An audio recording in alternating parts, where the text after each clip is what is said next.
Hi friends, അപ്പം നമുക്കിന്നൊരു തുളസിമാല ഉണ്ടാക്കിയാലോ? കൃഷ്ണന് ചാർത്താൻ വേണ്ടിയിട്ടാണ് കേട്ടോ.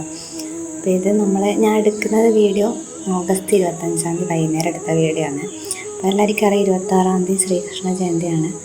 നമ്മളെല്ലാ വർഷവും ഇതുപോലെ കൃഷ്ണ ജയന്തിക്ക് രാവിലെ 6 മണിക്ക് മുന്നേ വിളക്കൊക്കെ കത്തിച്ച് കൃഷ്ണനെ ഒരുക്കിയിട്ട് ഇതുപോലെ തുളസിമാലയ്ക്ക് ചാർത്തിയിട്ട് കാണാറുണ്ട് കേട്ടോ. അപ്പോൾ ഒരു പ്രത്യേക ഒരു ഫീലാണ്, നല്ല ഐശ്വര്യമാണ് കാണാൻ വേണ്ടിയിട്ട്. രാവിലെ തന്നെ വിളക്കൊക്കെ കണ്ട് കൃഷ്ണനെ ആ തുളസിമാലയൊക്കെ ഇട്ട് കാണാൻ നല്ലൊരു രസമാണ്. കൃഷ്ണന് ഏറ്റവും ഇഷ്ടപ്പെട്ട ഒരു കാര്യം തന്നെയാണല്ലോ തുളസി. അതുകൊണ്ടാണ് തുളസിമാല ഉണ്ടാക്കിയത്. അപ്പോൾ ഇത് ശരിക്കും പറഞ്ഞാൽ 25 വിളക്ക് കത്തിക്കുന്നതിന് മുന്നേ നമ്മൾ തുളസിയൊക്കെ പറിക്കണം എന്നാണ്. കൃഷ്ണ ജയന്തിയിൽ തന്നെ തുളസിയൊന്നും പറിക്കരുതെന്നാണ് കേട്ടിട്ടുള്ളത്. അപ്പോൾ നമ്മൾ വൈകുന്നേരം തന്നെ തുളസി പറിക്കും.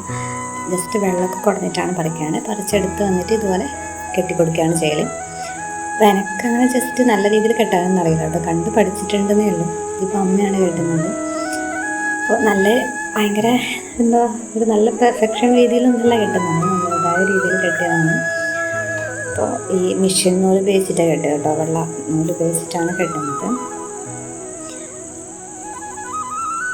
അപ്പം ഞാൻ ജസ്റ്റ് ഇങ്ങനെ വീഡിയോ എടുക്കുകയാണ്, ഇതൊക്കെ കാണാമല്ലോ എന്ന് വിചാരിച്ചിട്ട്. അപ്പം അങ്ങനെ നമ്മളെ മാല റെഡി ആയിട്ടുണ്ട്. ഇനിയിപ്പോൾ ഇത് രാവിലെ നമ്മൾ എഴുന്നേറ്റ് വിളക്കൊക്കെ കത്തിച്ച് കൃഷ്ണന് ചാർത്താൻ ചെയ്യും കേട്ടോ. അപ്പോൾ അതിൻ്റെ വീഡിയോ ഞാൻ എടുത്തിട്ടുണ്ട്. അപ്പോൾ രാവിലെ തന്നെ ആയതുകൊണ്ട് കുറച്ച് ഇരുട്ടൊക്കെ ആയിട്ട് ക്ലാരിറ്റി കുറവാണ്. അപ്പോൾ ലാസ്റ്റ് ഇങ്ങനെയാണ്. അപ്പോൾ നമ്മൾ വിളക്കൊക്കെ കണ്ടു. അതുപോലെ നമ്മൾ മഞ്ചാടി മയിൽപ്പീലൊക്കെ വെച്ചിട്ടുണ്ട് കേട്ടോ. അത് കൃഷ്ണന് വളരെ ഇഷ്ടമുള്ള കാര്യമാണ്.